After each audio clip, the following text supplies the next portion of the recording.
This evening's lectures are Gina Reichert and Mitch Koch. Mitch and Gina are founders of Design 99 and Powerhouse Productions, both based in Detroit. Design 99 began in 2007 as a retail storefront space, situating itself in the public realm, offering over-the-counter design consultations and $99 house call specials. Today, the studio's projects deal primarily with overlooked spaces, underutilized resources, and seemingly conditions inverted to become positive assets. Striking a balance between pragmatism and playfulness, the team continues to investigate the role of art and aesthetics in the community. Powerhouse Productions, founded in 2009, is a nonprofit organization focused on neighborhood stabilization through art and culture. Powerhouse facilitates the work of artists initiating long-term projects, cultural and recreational programming. Their ongoing project, Powerhouse, is a test site for ideas and methods, low-tech and high-tech, building systems, and a point of conversation for the entire neighborhood within which it's situated. Gina and Mitch have presented their work in galleries and museums worldwide, including the Van Abbe Museum in the Netherlands, the Smart Museum in Chicago, the Museum of Contemporary Art Detroit, and at the Venice Biennale.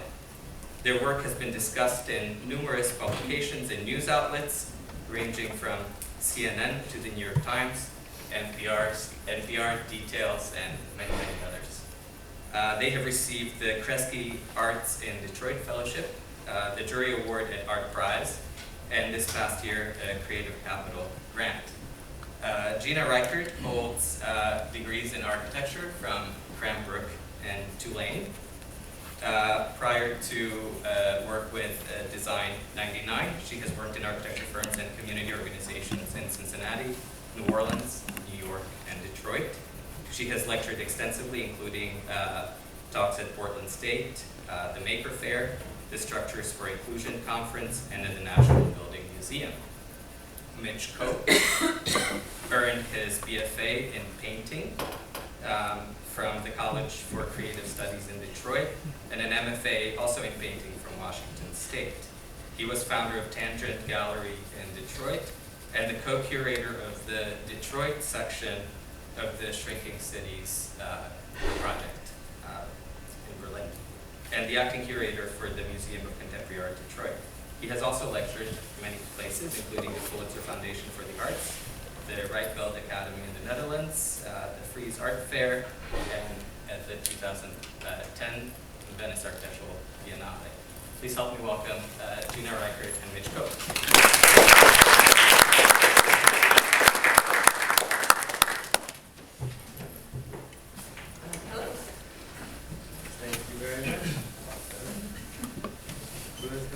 Started here.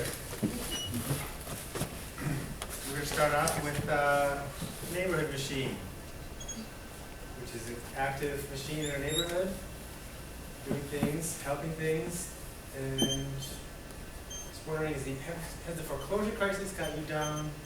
Has the empty lots got you down? Never fear, because the beast of mythical proportions is just around the corner or hiding behind that door. All-purpose response tools, curiosity and delight for many.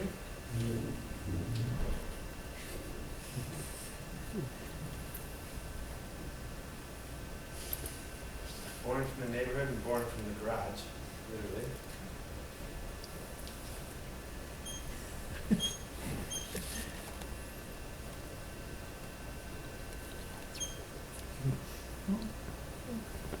A 1997 773 Bobcat skid steer, adapted and painted to retrofit into the neighborhood and to change, redevelop, clean up, rebuild, what have you. Here we are cleaning up a back alley that was sort of a pathway for, there was a really bad drug activity, and so we decided to clean it up for them, give them a nice, clean, open space to travel. which also help the police do the same.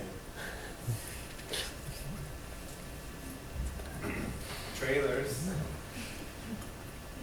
Yes.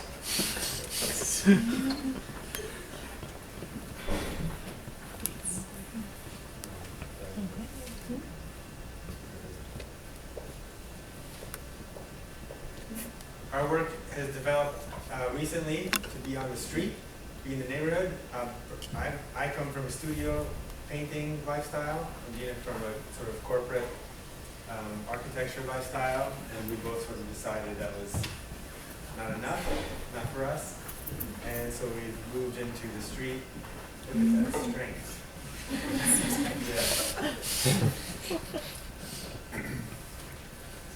So entertaining ourselves at the same time, trying to figure out how to deal with declining neighborhoods, even though this neighborhood is doing pretty well, but it has issues.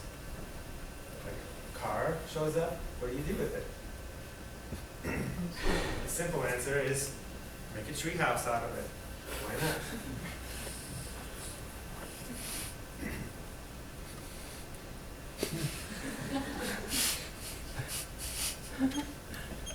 It's always sad when your garage falls in.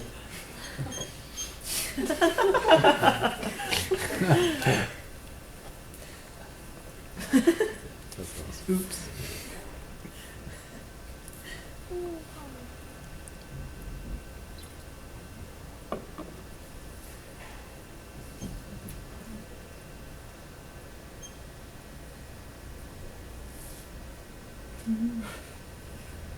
This is most of the work that we're going to show coming up is ongoing work, especially the sculpture security systems that we are still adapting, rehabbing, and configuring to work in a quick and responsible way. Yeah.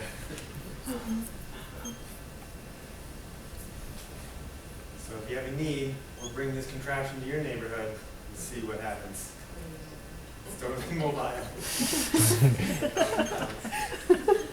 It's slow, but it's mobile.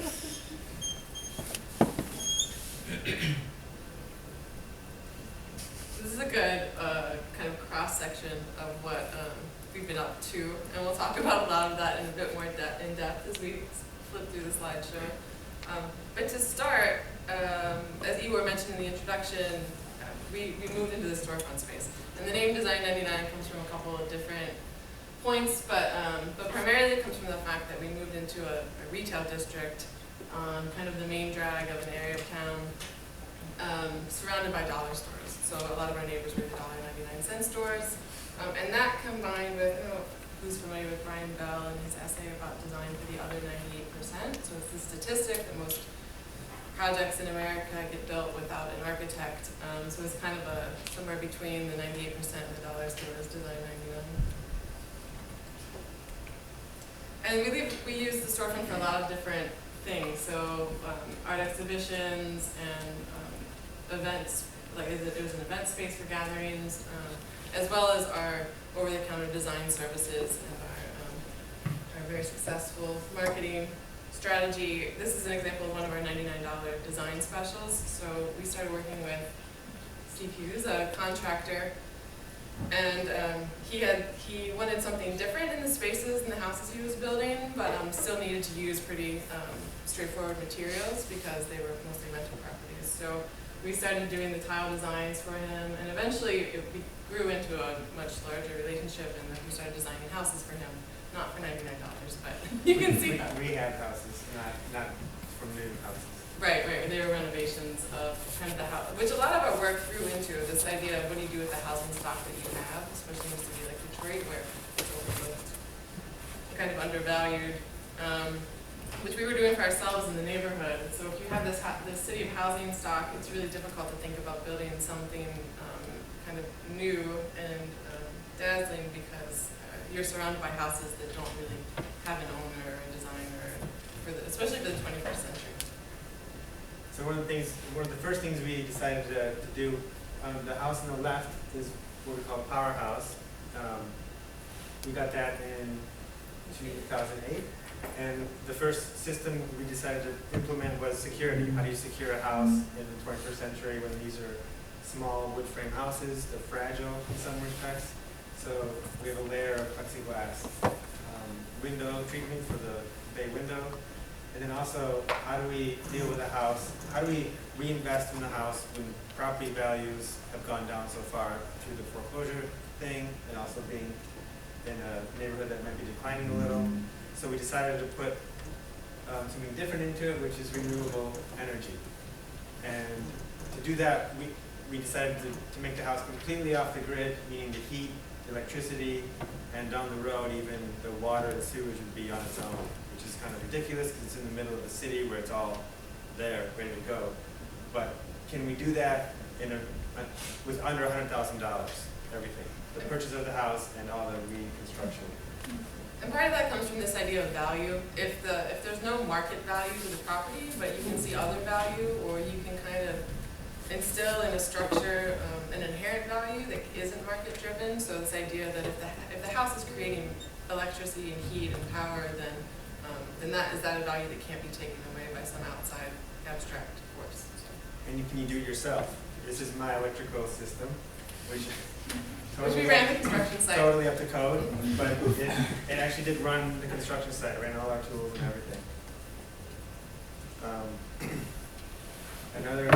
Throughout this, we put a lot of little videos, because a lot of the work we do is process oriented, and it's hard to know, the end product doesn't always show what's happening during the process, because it's very important to us, the interaction with the neighborhood, but also the physical act of building, because it's sort of a little bit unorthodox, I would say.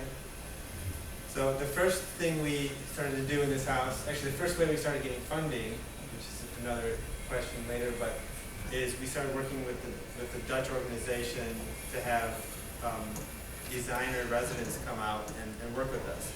And so this is Eric Houghton, who came from Holland, who's associated with the architecture firm there, 2012, and he was the main carpenter. So basically him and us would work on the design of the house. And here he is, cutting a diagonal line from corner to corner. Totally efficient Dutch carpentry. Yeah. With the idea that we would flip the roof up, and that would be, this is the south-facing side of the roof, and that would be our solar passive heating system. A little opposite from what you do here, where you want to block the sun. In Michigan, you want to get as much sun as possible and block it in the summer. I think it's also important to us with the Powerhouse, again, because you kind of got a quick glimpse of the neighborhood and the street view, that the house not drastically depart from the neighbors, that there was still a familiarity to it. I think it's the same philosophy that we had with the storefront, is that how do you make someone who might not be familiar with contemporary art and design comfortable enough to come in and talk to you about contemporary art and design so that you can engage them in some way, whether they end up being a client or not. Just to have those conversations with a totally different audience. It was kind of the same philosophy with the house. We didn't want it to become so alien from the rest of the neighborhood that you couldn't kind of understand how you might relate to it. So we really, with Powerhouse, we did this one big move, and the one big move was in rethinking the roof, and again, sort of totally pragmatic but completely impractical. Like it is the passive solar heating system, but it's not the simplest way to keep the house. Part of what was interesting about this was revealing all the layers of the house over the history, going down to the original cedar shake. The house was built in 1924 during the big auto boom, and so this neighborhood particularly was Polish immigrants. And so once you start delayering it, you can kind of find all these really great historical items, and also just the construction itself. And the construction actually allows us to rehab it in a way, because it's all wood frame, very 2x4, 2x6 wood frame, and letting the light in, following the sun, letting it in, and seeing what happens. The construction process, neither of us, both of us have done construction, but is not what we want to do, but we also don't have the budget to hire a real construction firm, and we also wanted it to be sort of a self-made project. So these are just friends and Eric, who came from Holland to work with us. So it's all very hands-on, low-tech kind of stuff. And of course, we did it in the middle of winter, opened the roof up in the middle of winter, which is contrary to. Luckily, it wasn't like this winter. And we also had to heat it, so we wrapped it in plastic and heated it with a little wood-burning stove and had a nice little breakfast. 19th century sort of. Very civilized job site. So this is our low-tech version, and then this is where we sort of combine the low-tech with the high-tech of doing a very old-fashioned way of heating a house, which is with sun and wood-burning stove, in order to create a passive solar system with super insulated walls, super insulated glass, and then the electrical solar and wind system, which is the high-tech. And we're still working on the house, it's not done. And this is something that allows us to communicate more with our neighbors, get to know our neighbors more, because they're always asking us why it's not done. We need to talk to them about why it's not done. It's also kind of this strange luxury that you have in a place like Detroit, where because the real estate, the expense isn't in the real estate itself, it's not in the property itself. It gives you, for better or worse, this sort of time and space to really draw out the process, because you don't have these economic pressures buried down on you. The way there's no urgency to get a house occupied. So for us, it works nicely as a process tool because we're allowed to experiment. It's really become more of like this space to figure things out and do a lot of trial and error and take our time. So slowing things down. It's been a battle when we decide actually to pay for somebody to come do stuff, or when we can do it ourselves. So it's also like knowing where your limits are and also pushing your limits a little bit further. Realizing that I could do most of the electrical myself, even though I've never done it before, but then I couldn't do the insulation or other aspects of the house.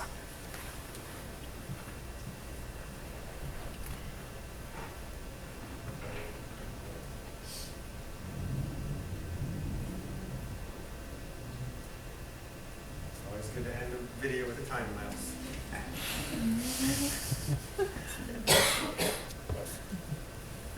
Well, a lot of what we do, a lot of what I do is watching the sun, understanding what happens with the sun and what it's doing, and understanding how to build from that.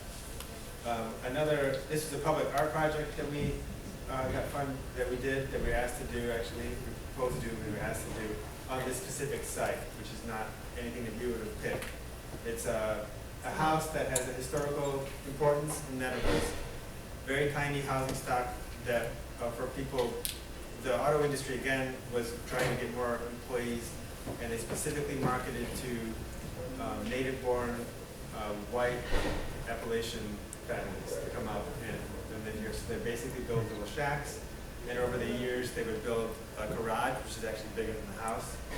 And our focus became on the garage and the fence.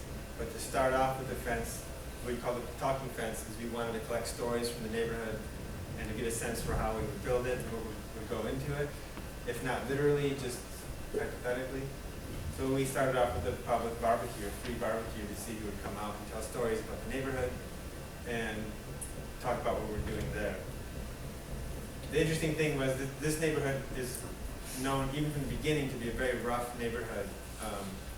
And so the stories start off bad, and then you have to keep digging to get these really beautiful, interesting stories. And eventually, we built a bench where people could come and just sit and tell stories. And so this is the dedication, some storytellers. And the bench lights up at night to kind of create a presence. Well, a lot of what we do is creating a presence or creating not so much a scene, but just an activity in a space that didn't have it before. Not for a long time. Especially at this site, it's a corner site, and it's in this neighborhood called Brightmoor. It's on the west side of the city, and there's a lot of open space in Brightmoor.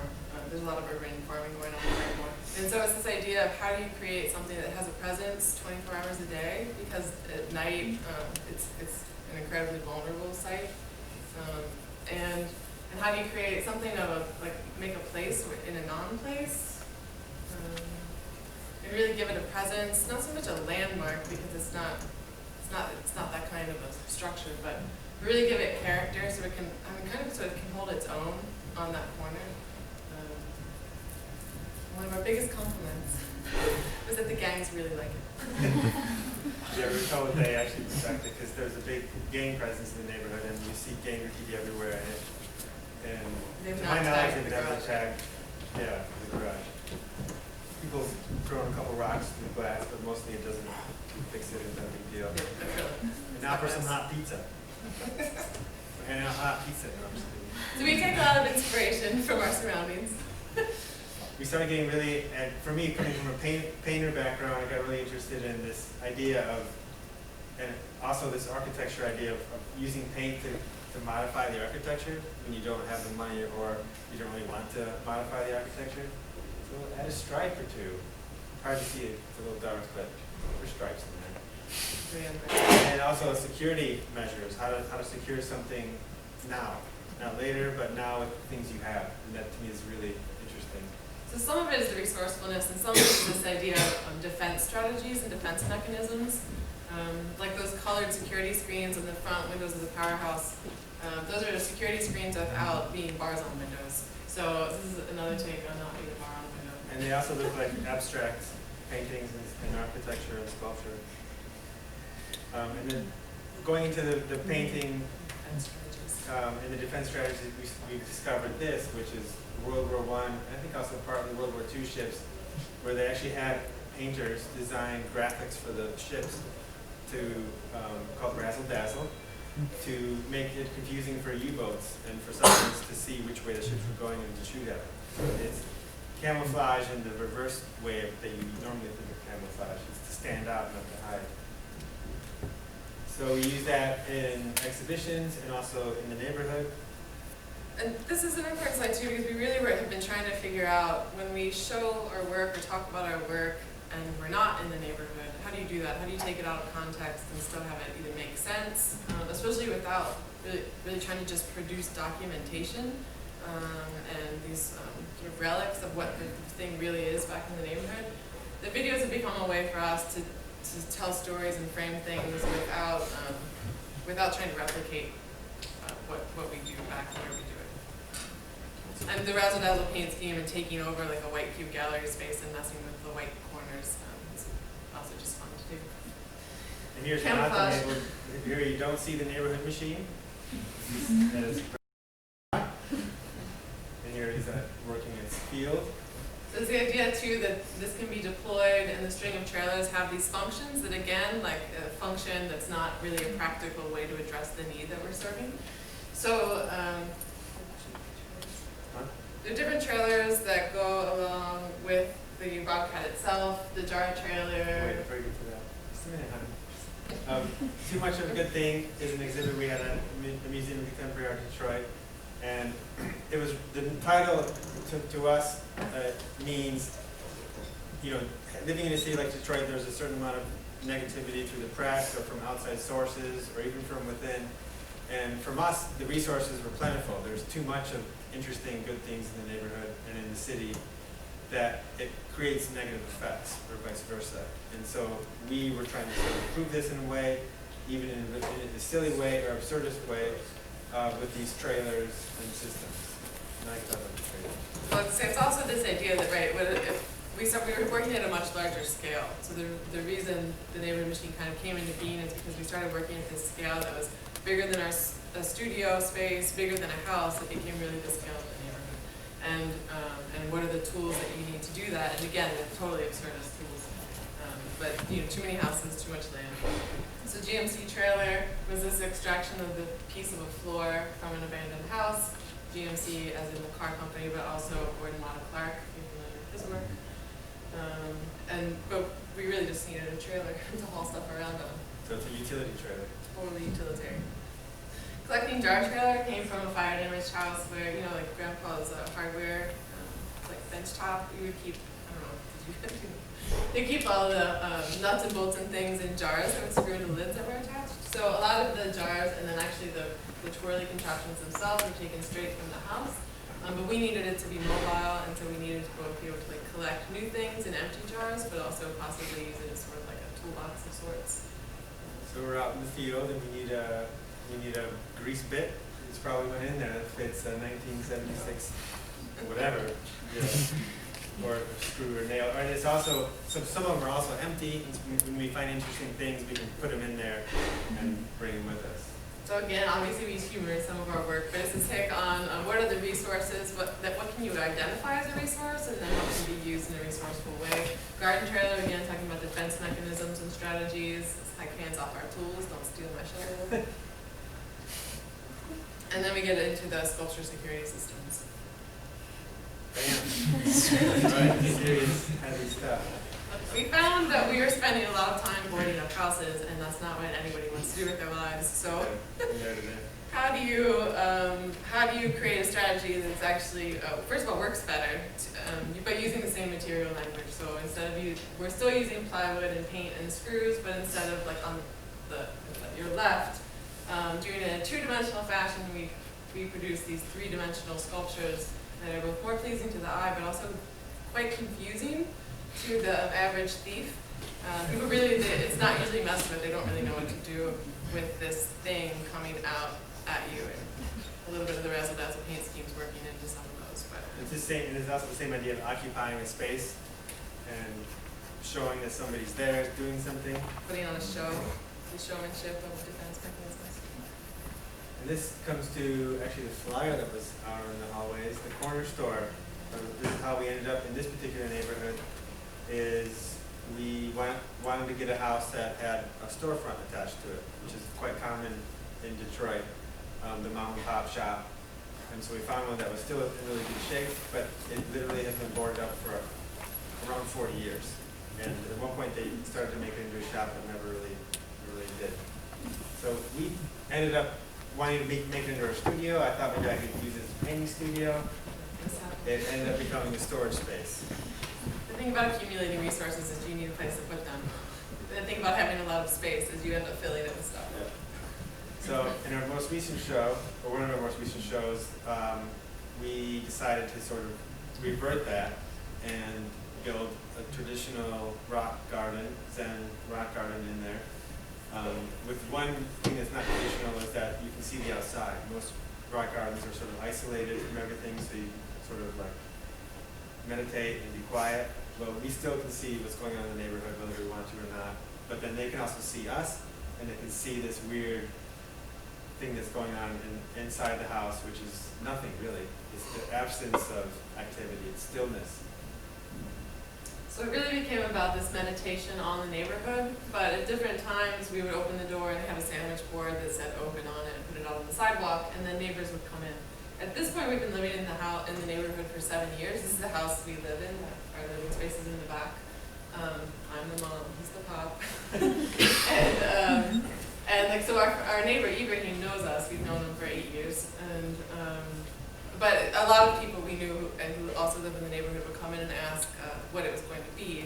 And when we said this is it, the conversation would kind of go from there. So it was a really nice. Or do you have beer? Or do you have beer? That's the sign. That's the original signs in the store from the 20s. Yeah, the old deli signs are still there. So he's hard to see him, but he's actually like going, what? This is it?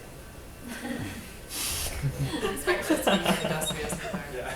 real estate. There's nothing here, or it looks like water. Yeah, sorry, this is really dark, but the, up on the screen it's really dark. But this is the installation that then we took to the Museum of Contemporary Art Detroit and reinstalled. And if you can make out some black rectangles in the left slide, in the left image, those are the screens where then we showed video of those interactions or of our own observations, meditating on the neighborhood and the rocks and the space and the light in the space. And taking that same idea, we're currently in a show in the mattress factory in Pittsburgh, and we did something similar where we attached solar panels and wind turbines to the roof of the building, brought it down into the room that we're working in, and we have these little rocks on the right that we heat with electricity. And you don't really see it, you barely even feel it, but it's there. And it's this very subtle sort of thing that's happening. And again, the room is treated in a way that it's sort of this quiet space with the rocks and the paintings, and the rocks looking out the window, observing. But also we spent over a month in the room observing and recording videos of the sky and the lights. And we shot videos, and we're presenting them in the room of the dusk, the day, and the night, of observations from the room. So there on your left are the heaters that are directly coming from the sun and the wind. So it's all, everything is being controlled by the elements. Even the room gets southern light, so it'll heat up when the sun's there. The building has no heat, and so this was our way of heating it. But it's not warm. It's not 70 degrees in there. So the staff is like, it's not warm up there. I was like, well, according to my calculations, when I was in there, it was 10 degrees outside and it was 40 inside. That's warm. It's all relative. Yeah, so it's heating. But I think it's this meditation about the space that you're in and you're occupying, and how these rocks, these elements can occupy space, and then what they're doing. I think a lot of our work talks about activity in spaces, or how to activate spaces, even if it's not like with an actual verb or action, but how to show a presence in a space when people are not present. So there's a combination of artistic elements and functionality that are blended. With this particular piece, a sort of side note about it, it's also created a little bit of a tension between us and the museum, in the sense that it has this functionality that they're expecting it to do, like the heat. And for us it's doing it, but for them it's not enough. And so all of a sudden I'm like, well, you also have 3 James Turrells in your building, which are beautiful, but they don't do much either. It's like, so it's an interesting conversation we've had with them about what art is supposed to do. And it's this funny problem we set up for ourselves, because I do come from an architecture and design background where program and function are kind of at the core of things. Reichert Mitch comes from a studio background where painting doesn't have to do anything, so it's a funny balance that we strike in our projects, and maybe sometimes out of balance. Or sometimes it's just about expectations, and I think a lot of times that's what we're playing with exactly, is what people expect and what's unexpected. These are just 3 stills of the video. And I went back in December. It opened in September, and I went back this December and started drawing on the floor and on the walls the light coming in the room. So this is literally like the light at 8:55, at 9 o'clock in the morning, and then going through the day. One of the most amazing things about the Mattress Factory is that the installations are up for a full season, so they will be here in Pittsburgh between now and May 24th. The show stays up until then, so it really does give us the chance to go back and see it in different lights for different seasons. And this is the project we did where Ibrahim, actually the same guy who came in. He lives across the street from us. And one day, because he knows we board up houses and we do all this stuff, he told us about this house, that there was an old man living there, and he seems to be gone, but it's wide open and people have been going in and out. So I boarded it up, but it was ripped open pretty soon, and I kept doing it, and then I kind of forgot about it. And then a year later, I actually finally went in and really looked at what was going on in that house, and it was full, either knee height or up to the ceiling of stuff. Totally hoarded, but at one point I do remember it being somewhat more organized, and now it's just covered, just all thrown apart from people looking for things. So we went in there and started pulling things out and deciding we were just going to take it over and archive it to some extent and figure out what's going on in there. And the more time we spent in there, the more strange it got, the more maybe sad it got, the more emotional it got, because you would literally stick your hand down in this pile of stuff on the floor and you'd find tax receipts from 1942 and 2001, or a baby photo, or I don't know, something else. It was marriage licenses and death certificates. And reasons for divorce. It was basically 100 years of someone's family's history, all in this house, never left. Right, so the house was always occupied by the same family, but obviously different generations. So part of it too was trying to make sense of like who had lived there, who had come and gone, and kind of why. But mostly it was trying to make sense of why someone would collect all this stuff and keep all this stuff, and why the kind of mementos and memorabilia that seemed very personal and intimate to the family's life would be buried under like Stouffer's frozen dinner packages, like hundreds of them, or phone books that went back like decades and decades. I mean, there's certainly a certain amount of maybe mental illness or sickness happening in there.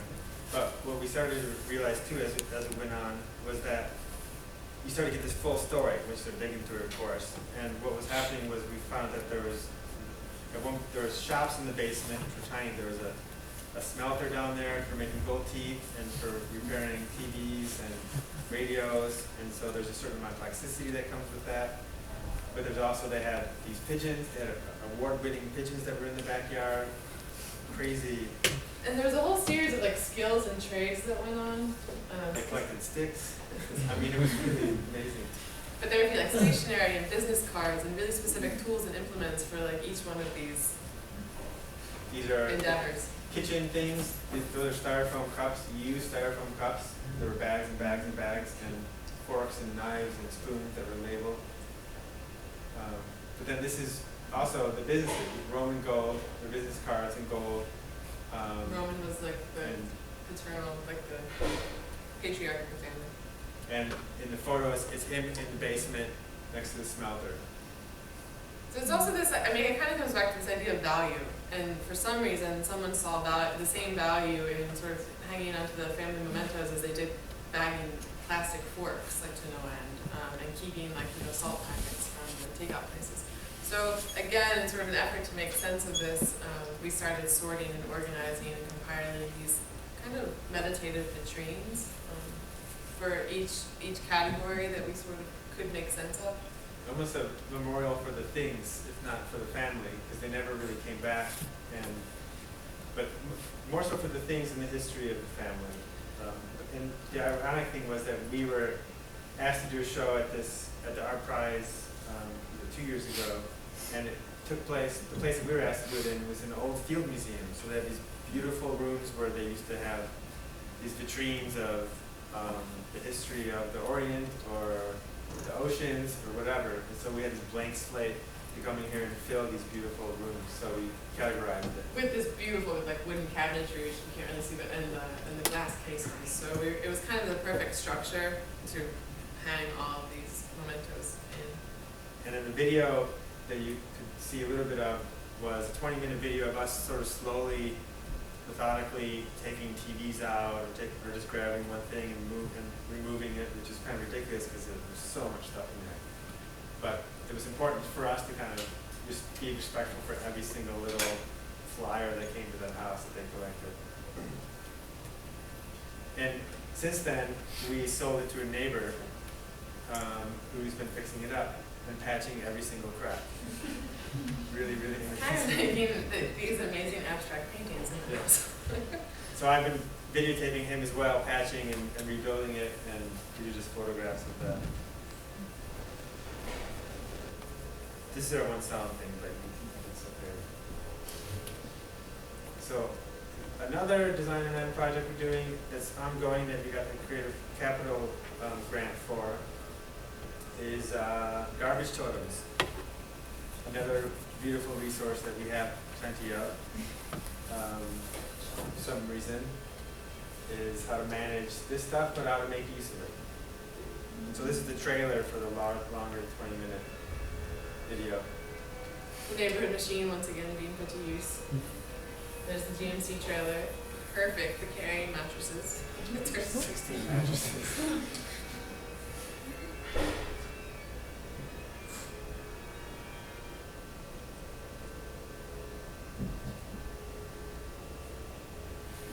Making use of a nice dead pine tree. A velvet chair. And a wrapped end table, coffee table.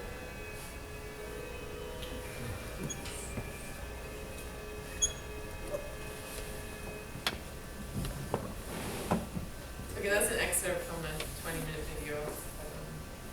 And so ongoing, I realized that throughout the years I've been photographing garbage without really knowing it. There's a friend of ours where we found a house that the people who were there must have been furniture collectors or at a furniture store, because there's all this stuff in there, and some of it was actually really nice. So there he is cutting the head off of the dog. And we decided to do something different with the garbage, was to maybe turn it a little bit and create these deities or gargoyles on top of the garbage to fend off other garbage dumpers or other evildoers. And sometimes the garbage would be, the evildoers or gargoyles would be made out of the garbage, and sometimes it would just sort of be floating there. These are photographs that we've been taking and then putting those in the photo. Oddly enough, one of our neighbors was really interested in, this is the one that the video was of, wanted his Christmas card taken in front of this. He sent out Christmas cards of him in front of this car. I thought it was really hilarious. And he grew up in the neighborhood, his house was down the street, and he could tell us where every building that used to be in this lot was. And so he thought it was really hilarious that we sort of re-energized it in a weird way. And just remember this lot, and we'll come back to this lot. So that ends the Design 99 portion of the show. We'll move on to Powerhouse Productions. And the big shift is really that Design 99 is our own studio work in whatever form it might take. Powerhouse Productions is, again, talking about scale. We kind of jumped again and realized, well, we don't want it to just be us doing these, I don't know, aesthetic and non-aesthetic experiments in the neighborhood. We also want to invite other people in to do their work. But if we're going to invite people in, how do we host them and help facilitate their work? So some of it is through introductions and land, but it usually means money. So eventually a nonprofit was formed.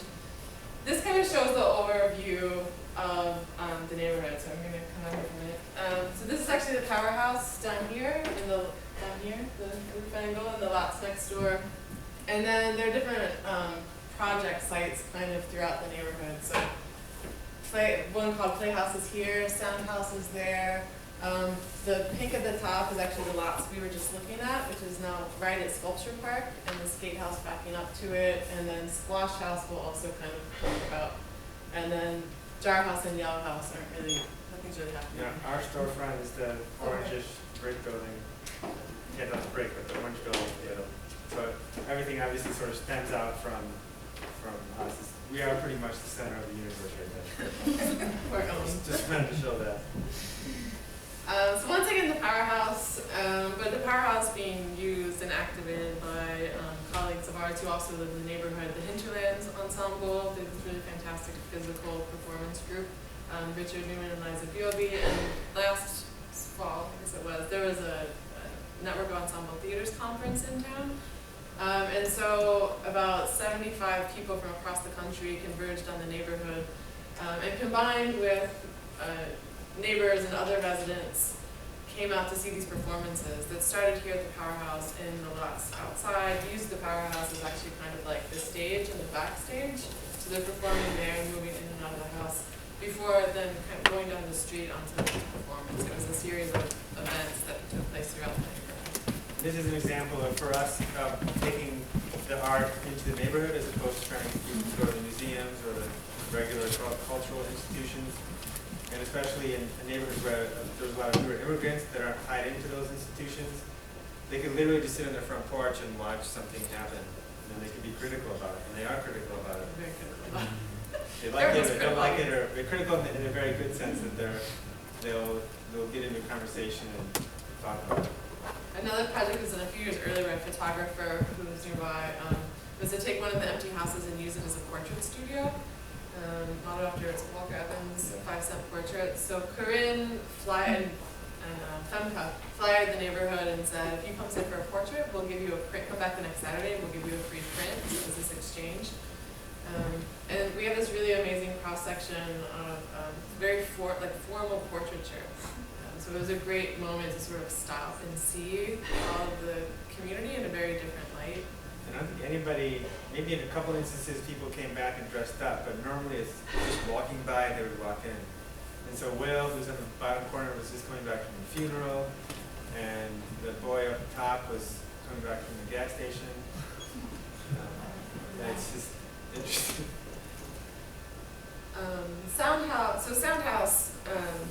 was one of the early projects that we really worked closely with the visiting artist. So Juxtapose magazine, which is this arts and culture magazine based in California, They hosted a fundraiser for us, and the exchange was that we would host 6 visiting artists that we selected from kind of their portfolio and artists who participated in the fundraiser.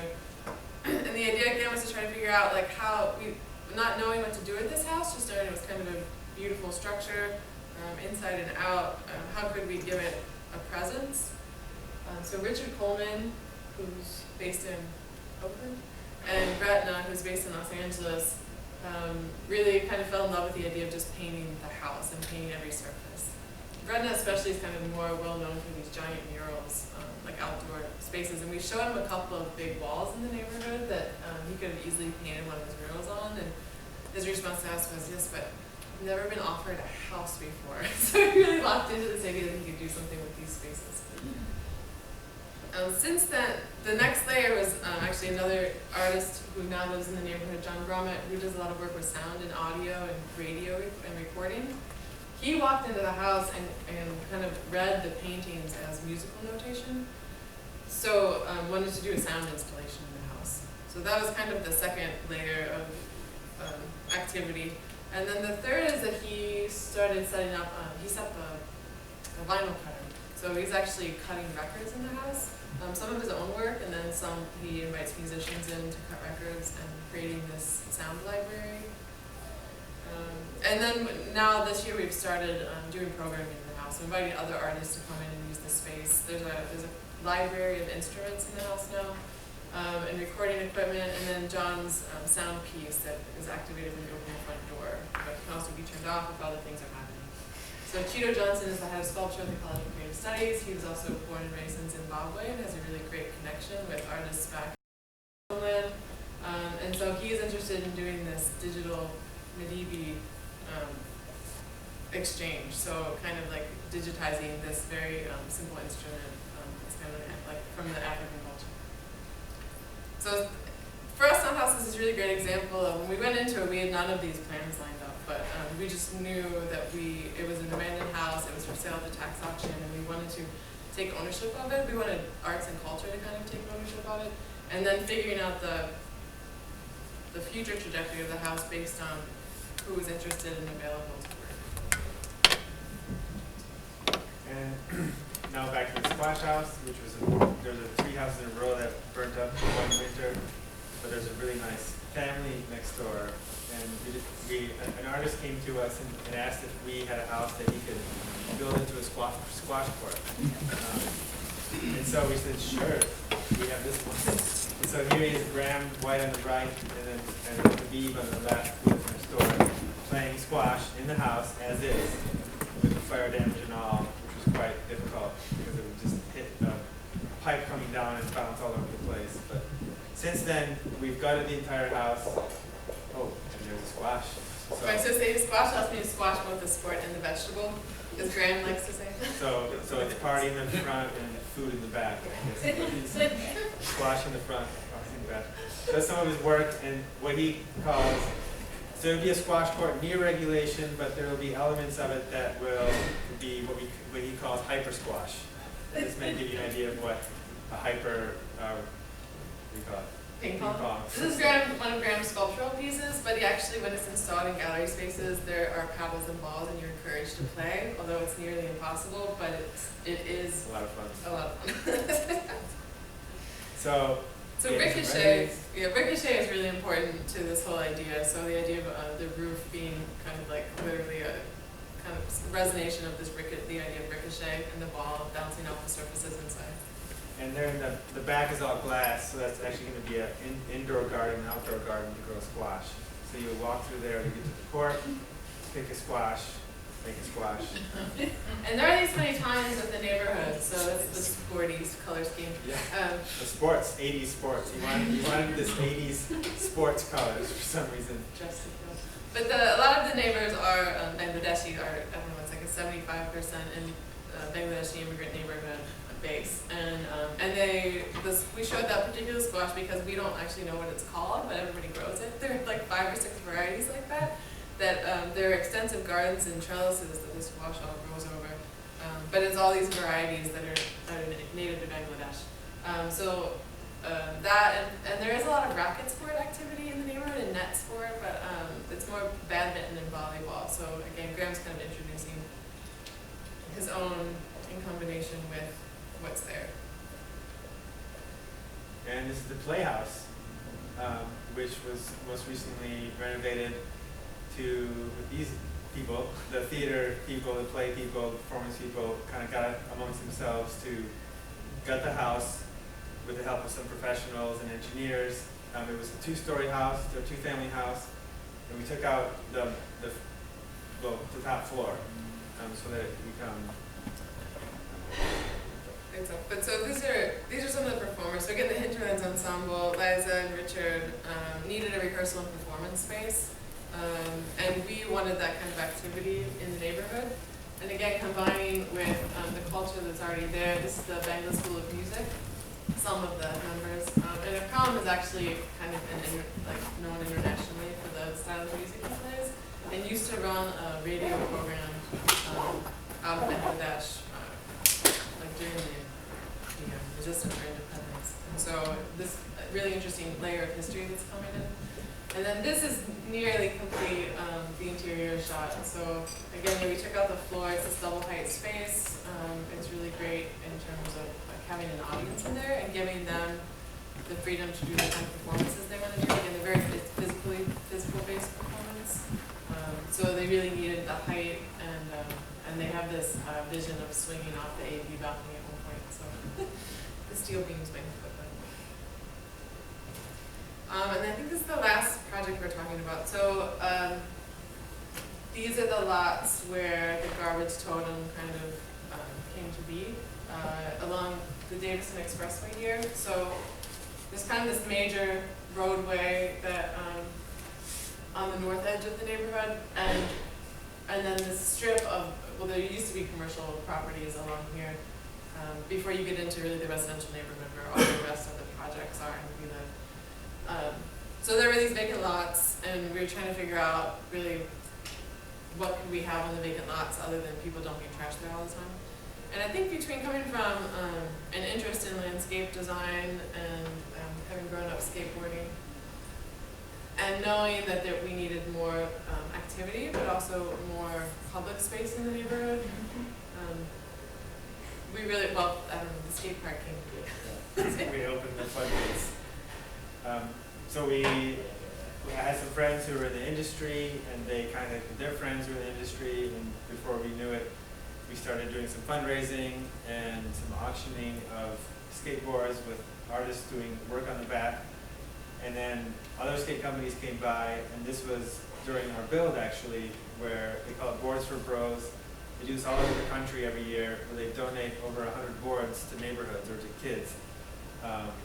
And this is them giving them out. And so literally overnight, there were kids everywhere in the neighborhood skating. It was really, really amazing. And skate park's not even done at this point. And so immediately distributed, yeah, it's almost like giving somebody the taste of a drug, but this is like a really amazing thing to do. And immediately we had skaters coming to the park once we were done and riding. And just this year we applied for a Tony Hawk Foundation grant, and we not only got it, but they actually gave us more money than they normally do, because some of their own funders put in their own personal money to add on to the park. So now it's become this sort of cultural institution and subcultural institution in the neighborhood and countrywide, worldwide. It's sort of renowned for its design and for its uniqueness, because it's also one of the aspects for us that was really important was that it had to be sculptural in nature, whatever that means to us, but it also had to incorporate the landscape that's already there. So we literally had to sculpt to build around the trees and not be just a complete concrete slab everywhere. So it made it more expensive, more difficult to build, but in the end it's a really much more pleasant place to skate because it's shaded. It also had to just really have a big impact off that expressway. Like that's, it's really where the expressway turns into the surface road that then is just like runs through the neighborhood. It's a busy street through the neighborhood. And again, we're kind of in this chunk of Detroit that it doesn't have any name recognition or any landmarks. So in a way, it's sort of creating this free and open public space that also serves as sort of like a go-to spot or a gathering spot in a positive sense. and really anchors that edge of the neighborhood. So during the auction, to raise money, we called everybody we knew, and I happened to know Matthew Barney through a project he did in Detroit, and asked him to design a board for us, which I was surprised that he said yes.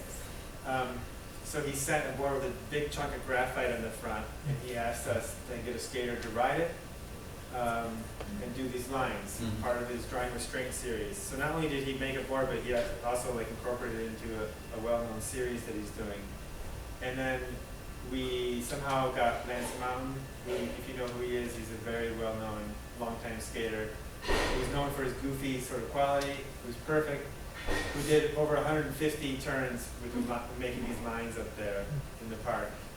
And this was the perfect sort of amalgamation for us of art and sport in one spot, because they're both, Matthew was in sports, but now is in art, and Lance is in sports and in art at the same time, coming to one point here. And I think for us, we always like to end talking about the park too, because it hits a lot of points for us. So it hits this idea that kids come out and use the park all the time when there's not so nice on it, but it's really become this active spot in the neighborhood. But it's got these sculptural elements in it. We've kind of done 2 build phases now, and hopefully this year we'll raise the money to do the 3rd that'll be more focused on artists working in the skate park rather than skaters who design and build parks. So there'll be a bit of a shift, and it'll incorporate more of the green space and landscape. But also, then we hit points like with Juxtaposed Magazine, which is this arts and culture magazine, but it's really for the masses in a way. And again, when you're dealing with a magazine, you're dealing with this mass production. So it's getting the story out there in a really big way, but also in a really broad way. And then you're dealing with a talent like Matthew Barney, whose Drawing Restraint series, the documentation from this event that happened in the neighborhood actually goes into the Museum of Modern Art in New York, because that's where the Drawing Restraint series lives. So it's this really good cross-section of kind of our networks or the level of work that we want to happen in the neighborhood. It's not about dumbing it down because you're serving the public or a community. It's really about knowing that they can be critical and rise to the challenge of this stuff being in their own backyard. But half the kids who come here don't know any of this and don't care. They just want something good that they can engage with in their community.